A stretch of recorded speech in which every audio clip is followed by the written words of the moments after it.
Take that stupid look off your face. I will slap it off. Wrestlers को अपनी कला पर बहुत गर्व होता है और वो अपनी पूरी जिंदगी WWE में रेसलिंग करते हुए ही गुजारते हैं। इसका मतलब ये भी होता है कि अगर कोई मैच प्लान के हिसाब से नहीं चलता या WWE मैनेजमेंट के साथ उनकी बहस हो जाती है तो उनके लिए रिंग में अपनी भावनाएं छुपाना भी मुश्किल हो जाता है। ये भावनाएं बहुत अलग अलग तरीकों से बाहर आ सकती हैं और WWE के इतिहास में ऐसा कई बार हो भी चुका है। लेकिन ऐसा हुआ कब था? तो जुड़िए हमारे साथ जहां हम ऐसे 10 मौकों के बारे में बात करेंगे जहां रेसलर्स रिंग में अपना गुस्सा छुपा नहीं। The Rock at the 2015 Royal Rumble. Take that stupid look off your face. I will slap it off. 2015 का रंबल मैच सबसे खराब होने की वजह से काफी प्रसिद्ध है। इस मैच में कुछ बहुत ही खराब बुकिंग्स करी गई थी और इसी वजह से फैंस को मैच की ज्यादातर चीजें बिल्कुल पसंद नहीं आई। और इस मैच के साथ जो एक और बड़ी दिक्कत थी वो ये कि इस मैच में रोमन रेंस को एक अंडरडॉग की तरह दिखाया गया था, जबकि असल में शायद ही कोई फैन उन्हें जीतते हुए देखना चाहता था। इसका परिणाम ये हुआ कि मैच में उनके और दूसरे लोग जो उनके समर्थन में थे उन सभी के खिलाफ काफी शोर मचाया गया। अब चाहे उन सभी लोग में द रॉक भी शामिल क्यों ना हो, जब WWE के लेजेंड द रॉक इस मैच के खत्म होने के समय पर आए तब फैंस ने उनके खिलाफ भी शोर मचाया और ये जताया कि उन्हें रॉक की रोमन रेंस के साथ कोई साझेदारी नहीं चाहिए। द रॉक मैच की इस बुकिंग से और फैंस की प्रतिक्रिया से काफी नाराज हुए और रिंग में काफी गुस्से में भी दिखे। इसके साथ ही वो थोड़े खोए हुए से भी नजर आ रहे थे और अगर आपको लगता है कि ये उनका नाटक था तो ये सही है। द रॉक को पहले से ही मालूम था कि रोमन रेंस को जनता पसंद नहीं करेगी और आप साफ देख सकते हैं कि रॉक इस मैच के बाद हुए इंटरव्यू में भी अलग से लग रहे थे। The moment. Right, exactly. God damn, man, you're getting fired. Rock इस बात से इतने नाराज हुए कि मैच के तुरंत बाद ही वो विंस मैकमैन से बिना कुछ बोले एरेना से बाहर चले गए। The Undertaker at Super Showdown. Dejected look on my face, and there was because I was upset. The Undertaker एक ऐसे रेसलर हैं जो अपने काम पर बहुत ज्यादा गर्व करते हैं। वो एक लॉकर रूम के लीडर थे और एक ऐसे रेसलर जिन्हें नई पीढ़ी अपना आदर्श मानती है और उनसे सीखती है कि एक मेन इवेंट का परफॉर्मेंस कैसा होना चाहिए।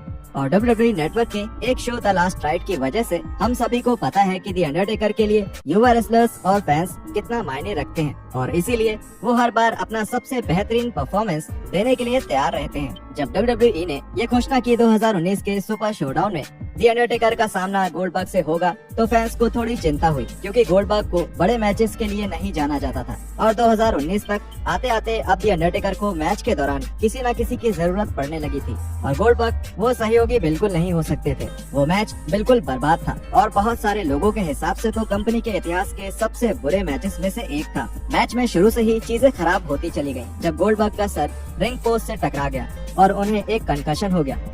उसके बाद गोल्डबर्ग ने एक जैक हैमर देने की कोशिश करते हुए दी अंडरटेकर को सीधे सर के बल गिरा दिया जिससे उन्हें बहुत गंभीर चोट लग सकती थी।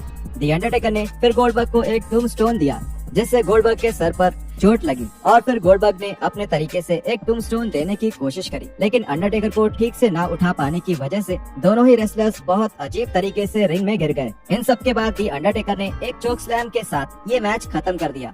हालांकि इस मैच से माहौल काफी गर्म हो चुका था और गोल्डबर्ग को मैच के दौरान एक कंकशन भी हो गया था लेकिन फिर मैच के बाद अंडरटेकर काफी चिढ़े हुए और नाराज लग रहे थे और जैसा कि हमें द लास्ट राइड डॉक्यूमेंट्री से पता चल ही गया है उनको इस मैच से काफी शर्मिंदगी हुई थी।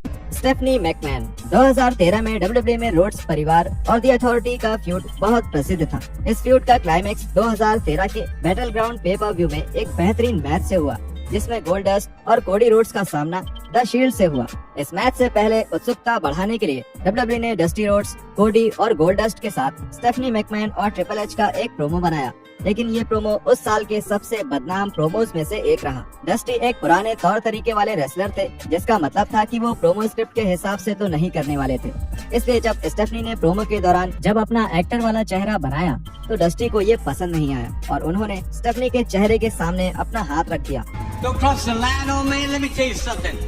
इससे स्टेफनी असल में गुस्सा हो गई और उन्होंने डस्टी का हाथ झटके से हटा दिया जो स्क्रिप्ट में नहीं था। ये बात यहीं खत्म नहीं हुई बल्कि बैक स्टेज में मौजूद विंस मैकमैन भी इस बात से नाराज थे कि डस्टी ने ऐसा कुछ किया है। इस हादसे के बारे में डेव मेल्जर ने कहा, अगर आपको लगता है कि रॉ में डस्टी रोड्स बाकी सबसे अलग हैं, तो वो इसलिए कि जब वो रिंग में होते हैं तो कोई स्क्रिप्ट नहीं होती लेकिन उन्होंने स्टेफनी को वो चेहरा बनाने से सही में रोक दिया था जो चेहरा वो ज्यादातर रेसलर्स के सामने बनाती हैं। 30 सितंबर को जब स्टेफनी ने बोलना शुरू किया तभी डस्टी ने उन्हें नकारते हुए उनके चेहरे के सामने हाथ दिखाया, जो अगर आप ध्यान से देखेंगे तो आपको पता चलेगा कि स्टेफनी को इसका कोई अंदाजा नहीं था, जो सच है, और वो इस बात से बिल्कुल खुश। शॉन माइकल्स को नए और कम तजुर्बे वाले रेसलर्स के साथ काम करने की आदत नहीं थी, इसलिए 1996 के समरस्लैम में जब WWE ने उन्हें वेडर के खिलाफ एक मैच में रखा, तब रिंग में दोनों साथ में अच्छे नहीं दिखे।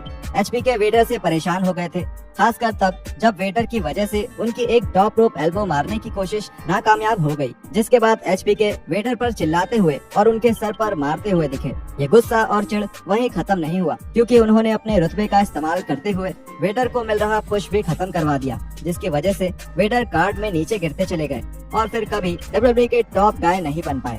Number 10, HBK again. 90 के दशक में शॉन माइकल्स के साथ काम करना इतना आसान नहीं था, और शॉन माइकल्स का गुस्सा केवल रिंग में मौजूद रेसलर्स के लिए ही नहीं होता था। HBK और ब्रेट हार्ट के बीच रेसलमेनिया 12 में हुए एक लेजेंडरी मैच के दौरान HBK को कैमरामैन की पोजीशन से दिक्कत हो गई। मैच के एक स्पॉट में HBK रिंग के बाहरी हिस्से से नीचे कूदते हैं और कैमरामैन को गलत जगह खड़े होने के लिए गाली देते हैं। वो उनसे बहुत ज्यादा गुस्सा थे और पूरे मैच के दौरान कई बार उन्हें घूरते भी रहे और उनकी पोजीशन देखते रहे। ऐसा कहना गलत नहीं होगा कि HBK को कैमरामैन से कुछ दिक्कत हमेशा ही रही है। मेरा मतलब है, अब रेसलमेनिया 11 के इस पल को ही याद कर लीजिए। वो बेचारा तो बस मैच की कुछ तस्वीरें ले रहा था,